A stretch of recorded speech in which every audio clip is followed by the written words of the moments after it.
السلام عليكم أحبابي متتبعي القناة. نتمنى إن شاء الله كاملين تكونوا بخير، في صحة جيدة، في أحسن الأحوال، وإن شاء الله ديما نلقاكم في أحسن الظروف في دفع عائلاتكم مع أولادكم. والمريض ربي شفيه وربي شفيه جميع إنسان يا رب العالمين، ويفرج الضيق والكربة تاع كل مؤمن من أحبائنا وإخواننا المسلمين. هذه الدنيا قضاء وقدر، ما نعرفوش ربي سبحانه واش يكون مخبينا، وكل إنسان أقدار وراح تمر أمامه، لأن الله سبحانه عز وجل كتب لنا في هذه الدنيا نشوفه واش كتب لنا هو، ونعم بالله. الشابة موجود، هذه الشابة مسكينة ربحت، كانت من المتفوقات في شهادة البكالوريا في عام 2024، حصلت على كانت من المتميزين المتفوقين في شهادة البكالوريا لعام 2024، ونالت تكريما خاصا من رئيس الجمهورية الجزائرية بنفسه عبد المجيد تبون، ونالت إعجاب جميع الجزائريين الذين مدحوها آنذاك.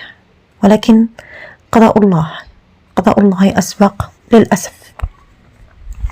الشابة وجود توقفت عن مزاولة دراستها وتحقيق حلمها، ليس من العدم، وإنما بسبب إصابتها بمرض أرداها الفراش، وصارت طريحة الفراش، الأدوية لا تفارق جسدها، وهذا قضاء الله وهذه ابتلاءات الله، فمرحبا بكل ابتلاء من الله عز وجل. الشابة وجود أصيبت بورم في المعدة، شفاها الله وعافاها. أناشد كل الجزائريين وكل من يتابعوننا أن يدعو لها بالشفاء في هذه الأيام المباركة. اللهم اشفها شفاء لا يغادر سقما، وارفع عنها كل ألم وشر الأذية والبلية.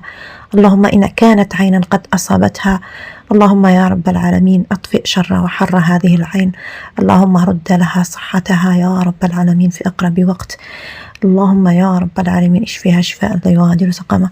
لكل من يرى الفيديو الدعاء للشابة وجود بالشفاء، شفاها الله وشفى كل مريض وكل مبتلى، وعافانا الله وإياكم، والحمد لله.